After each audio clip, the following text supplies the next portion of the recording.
ভাস্কর্য ইস্যুতে সব প্রশ্ন আর সমালোচনার এক এক করে সব শক্ত জবাব দিয়েছেন প্রধানমন্ত্রী শেখ হাসিনা। হেফাজত থেকে শাহবাগ একই সাথে সদ্য আলোচিত ভাস্কর্য না থাকলে মসজিদও থাকবে না, এমন বিষয়ের প্রসঙ্গও উঠে আসে প্রধানমন্ত্রীর আলোচনায়। এমনকি পাশে বসে থাকা ৩ মন্ত্রীর সমালোচনার জবাবও বাদ পড়েনি প্রধানমন্ত্রীর আলোচনায়।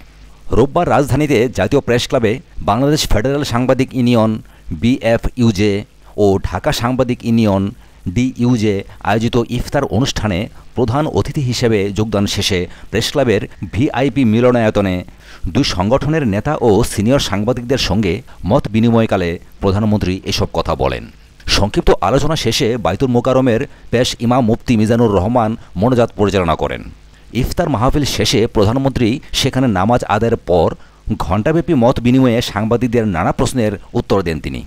চলমান ইস্যু হেফাজতে ইসলাম ও ভাস্কর্য ইস্যু নিয়ে বক্তব্যের শুরুতেই প্রধানমন্ত্রী বলেন, আমি বাংলাদেশের প্রধানমন্ত্রী।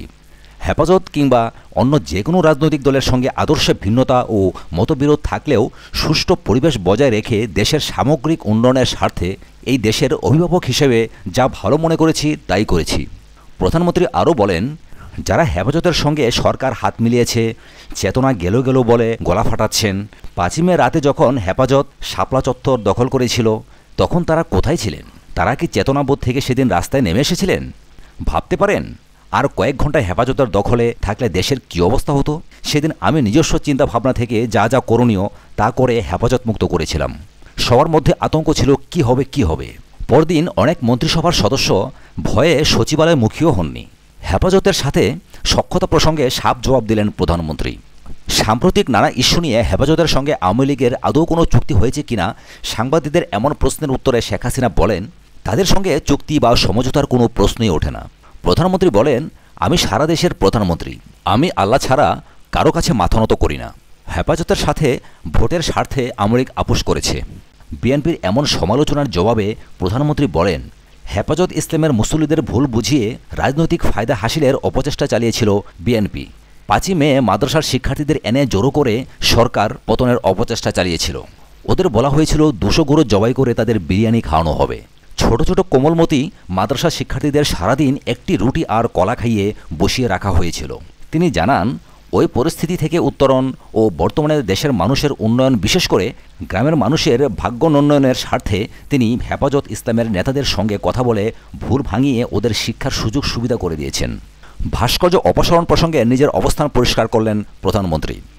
সুপ্রিম কোর্ট প্রাঙ্গণ থেকে ভাস্কর্য অপসারণ প্রসঙ্গে প্রধানমন্ত্রী বলেন, জাতীয় ঈদগাহ সংলগ্ন সুপ্রিম কোর্টের যে স্থানটিতে গ্রিক গড অব থেমিসের আদলের ভাস্কর্যটি স্থাপন করা হয়েছিল, সেই ভাস্কর্যের গায়ে শাড়ি পরানো হলো কেন?